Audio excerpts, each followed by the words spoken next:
नमस्कार मित्रों, मैं एसवी भारद्वाज आपका स्वागत करता हूं। दोस्तों, एक बहुत बेहतर और महत्वपूर्ण परिवर्तन है। दोस्तों, शनि का परिवर्तन जब हो तो कुंभ राशि वालों के लिए ये काफ़ी लाभदायक स्थितियां बनाने वाला है। शनि अपने नक्षत्र में 117 दिनों के लिए 20 जनवरी से लेकर 17 मई तक रहेंगे। शनि के 3 नक्षत्र हैं, पुष्या नक्षत्र, अनुराधा नक्षत्र और ये 26वां नक्षत्र है उत्तरा भाद्रपद नक्षत्र। इस नक्षत्र में प्रवेश करेंगे 20 जनवरी को। और इसका आपको कितना फायदा होता है, शनि की इस स्थिति के कारण, अपने नक्षत्र में प्रवेश होने के कारण आपके लिए शनि कितने लाभदायक हो सकते हैं, आपको किन क्षेत्रों से लाभ हो सकता है, कौन से रिश्ते नाते आपके काम आते हैं, आपका पारिवारिक लाइफ कैसा रहता है, आपके नौकरी के ऊपर इसका क्या प्रभाव होगा, व्यापार के ऊपर और आपकी धन की स्थिति खास रूप से डिस्कस करेंगे। इन 4 महीनों में 117 दिनों में शनि के प्रभाव को जानते हैं।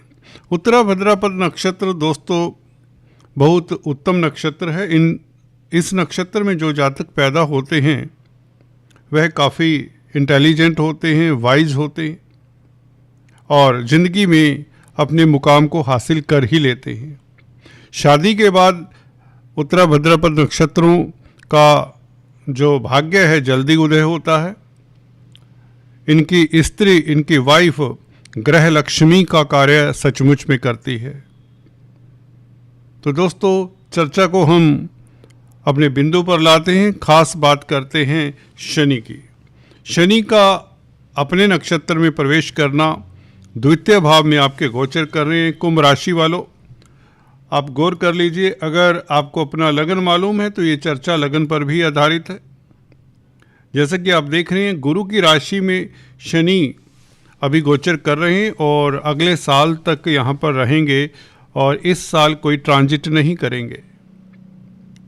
2027 जून तक शनि द्वितीय भाव में विद्यमान रहेंगे। उतरती हुई 7.5 है कुंभ राशि के ऊपर, लगन के ऊपर कोई 7.5 नहीं होती।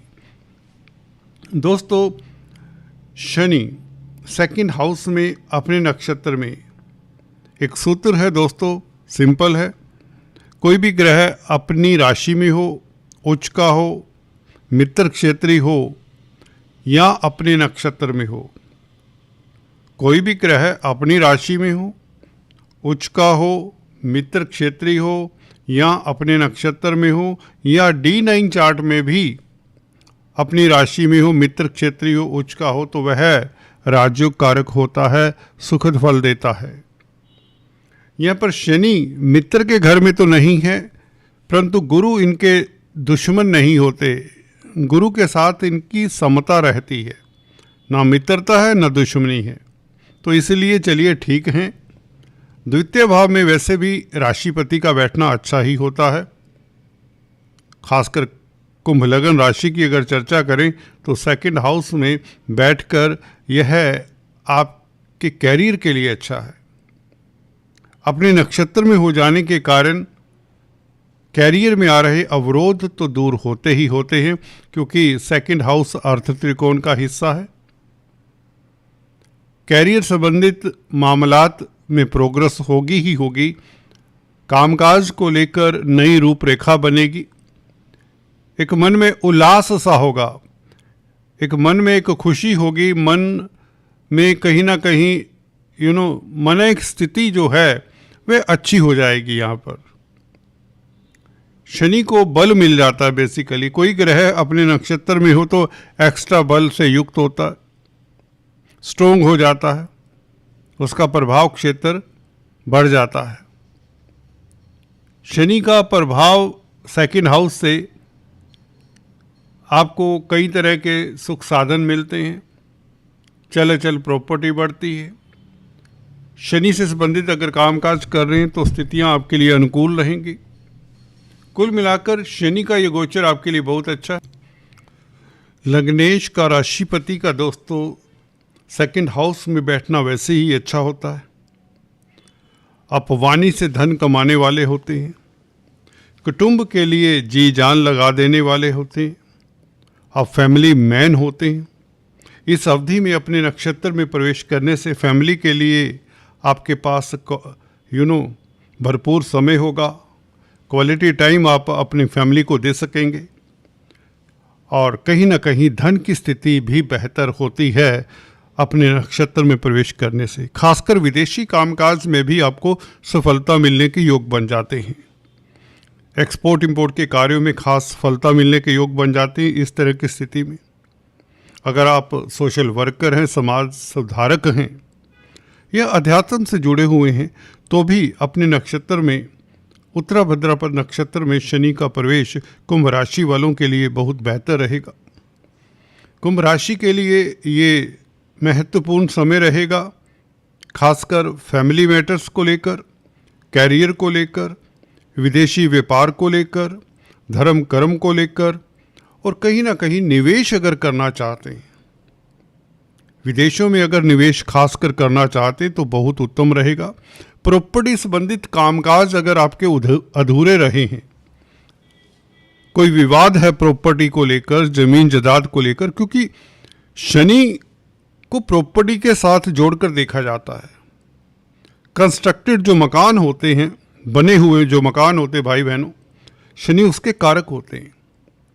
कुंभ राशि वालों, अगर आपका मकान किसी कारण से अधूरा था, बना नहीं पा रहे थे, पैसे की कमी थी या किसी तरह का कोई लिटिगेशन था, किसी तरह का कोई अवरोध था, वह अवरोध दूर होता है, पैसे की कमी नहीं रहेगी, आपका अटका हुआ धन मिल जाएगा, क्योंकि लाभ स्थान के ऊपर इस शनि की दृष्टि अपने नक्षत्र में बली हो जाता है कोई भी ग्रह, जैसे कि बताया।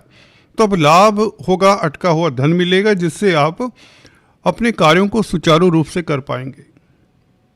शनि से संबंधित अगर कामकाज करते हैं परचांस आप, फिर तो और भी बेहतर, फिर तो सोने पे सुहागा, जैसे कि लोहा, कोयला, petroleum, transport, labour, mill parts, manufacturing, plastics, chemicals, timber, leather, civil engineering, building materials, construction, property का सेल परचेज इवन। तो इस तरह के कामकाज अगर आप कर रहे हैं तो आपके लिए और भी समय उत्तम होगा। तो धन आने के प्रबल योग बनते हैं। कार्यों में गतिशीलता, जमीन जायदाद प्रॉपर्टी को लेकर किसी तरह की दिक्कत थी, कोई खासकर पेरेंटल प्रॉपर्टी को लेकर कोई प्रॉब्लम रही है, तो उसका सॉल्यूशन आपकी फेवर में हो जाता है। गुरु वैसे ही आपकी फेवर में बैठे, पंचम भाव में गुरु का गोचर, लगन को गुरु का देखना ये बहुत बेहतर है, जो राहु की उदंडता कंट्रोल में रखता है। राहु आपको एम्बिशियस बनाता है, ये अच्छी बात है, परंतु गुरु का दृष्टि राहु के ऊपर, ये राहु जो शॉर्टकट से धन कमाने की लालसा जगाता, उसको कंट्रोल करता है। तो गुरु का गोचर पहले से ही शुभ है, शनि का भी शुभ हो चला है और भी शुभ हो चला है। तो कुल मिलाकर ये स्थितियां जो बन रही हैं, ये राज्य कारक हैं। इस तरह के गोचर में हमने पाया है व्यक्तियों का अपना मकान बन जाता है, शिक्षा के क्षेत्र में लाभ होता है, छात्रों को खास सफलता मिलती है और खासकर पारिवारिक लाइफ, दाम्पत्य जीवन, वैवाहिक जीवन मधुर रहता है। शनि दूसरे भाव में हो, गुरु चतुर्थ या पंचम भाव में हो, तो मैंने देखा है, लाल किताब का भी कथन है कि ऐसे व्यक्ति देखने में बड़े सिंपल ही क्यों ना हो, परंतु होते बहुत ज्ञानी हैं और काफ़ी कामयाब होते हैं। तो गुरु का इस स्थिति में और राहु का शनि के पीछे बैठना, आपकी कुंडली का एक सूत्र बता देता हूं दोस्तों।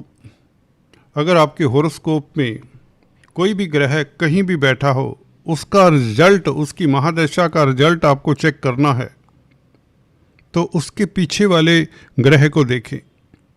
अगर जिसकी महादशा आपको देखनी है उसके पीछे शुभ ग्रह बैठा है, केंद्र त्रिकोण का मालिक बैठा है, तो ग्रह की दशा अच्छी जाएगी। अगर यह चंद्रमा के होरा में है तो सुनिश्चित हो जाता है कि महादशा आपकी अच्छी जाएगी। तो गोचर के साथ अपनी कुंडली में इन ग्रहों को भी देख लिया करें कि किस ग्रह की महादशा अंतर्दशा है। शुभ ग्रह की महादशा अंतर्दशा आपके लिए लाभकारी ही रहती। दोस्तों, चर्चा को जारी रखेंगे किसी और वीडियो में। आज इतना ही, फिर से मिलेंगे, तब तक के लिए स्टे ट्यून।